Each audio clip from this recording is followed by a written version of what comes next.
Guys सबैजनालाई मेरो नमस्कार। आज चाहिँ म गिलो चटपटे बनाउन गइरहेको छु। यदि हजुरहरूले यस्तै गिलो चटपटे र मिठो चटपटे खान चाहनुहुन्छ भने मेरो भिडियोलाई अन्तिमसम्म हेरेर साथ दिनुहोला र लास्टमा चाहिँ लाइक र सब्स्क्राइब गर्न नबिर्सिनु होला।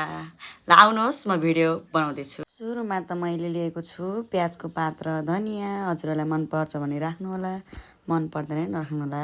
त्यसपछि मैले प्याज लिएको छु एउटा, अनि मैले पखालेर आलु लिएको छु। अब चाहिँ आलुलाई उसिन्नुपर्छ। अनि मैले चना लिएको छु। मैले चाहिँ चना र आलु चाहिँ सँगै मिक्स गरेर उसिन्न लगाइरहेको साथीहरू। यसरी कुकरमा उसिन्न लगाएको छु।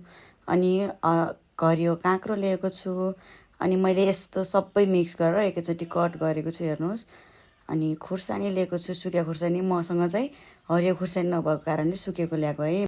र मैले टमाटर पनि लिएँ। अनि मैले चाहिँ यसलाई यसरी कट गरेको छु। त्यसपछि चाहिँ मेरो आलु अनि चना चाहिँ पाकिसकेको थियो, मैले निकालेँ। अनि मैले चाहिँ आलु छिलेर चना र आलुलाई छुट्टा छुट्टै राखेको छु। अनि चाहिँ मैले यो दाना दाना हुन्छ भनेर चाहिँ हल्का त्यो दाना फुटालिरहेको छु साथीहरू। अनि हेर्नुहोस् मैले यसरी राखेको छु। अब आलुलाई पनि मैले कट गरेर काटेको छु। हजुरहरूलाई काटेर हुन्छ वा मिचेर हुन्छ, जस्तो राम्रो लाग्छ त्यस्तै गर्नु होला। सो गाइस, यो चाहिँ अघि नै मैले काटेको सामानहरू तयार भइसक्यो। अनि मैले चाहिँ गिलो चटपटीको लागि थोरै पिठो राखेँ पानीमा।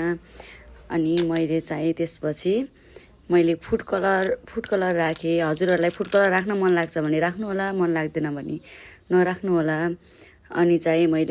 अनि मैले चाहिँ यसलाई 5-6 मिनट जति पाक्नलाई छोडिदिएँ। मैले चाहिँ त्यसपछि चाउ भुजाहरू अनि दालमोट कुरकुरेहरू लिएको छु साथीहरू, देख्न सक्नुहुन्छ।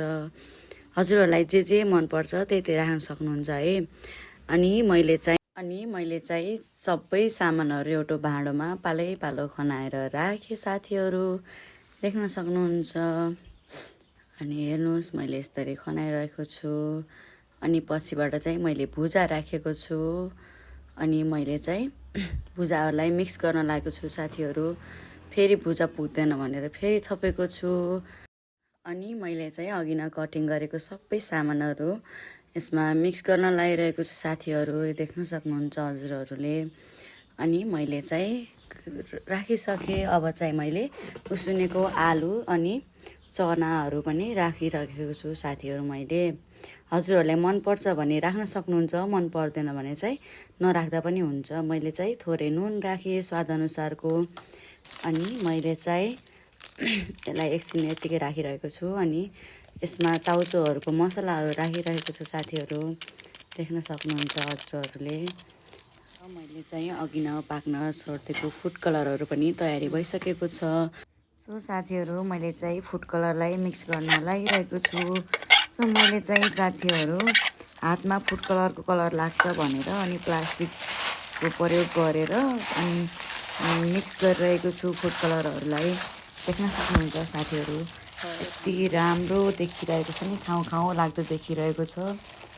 अनि मैले चाहिँ चुक्सिनी राख्न गइरहेको छु साथीहरू। मसँग चाहिँ कागती र अनि चुक नभएको कारणले चुक्सिनी राखेको है। हजुरहरूले चाहिँ कागती छ भने कागती राख्न सक्नुहुन्छ, देख्न सक्नुहुन्छ साथीहरू। अब चाहिँ खानको लागि रेडी भइसकेको छ, हेर्नुहोस् मैले चाहिँ खाइरहेको छु। सो साथीहरू, एकदमै टेस्टी र मिठो भएको छ है। हजुरहरूले पनि यस्तै घरमै बनाएर खानुहोला। Thank you so much.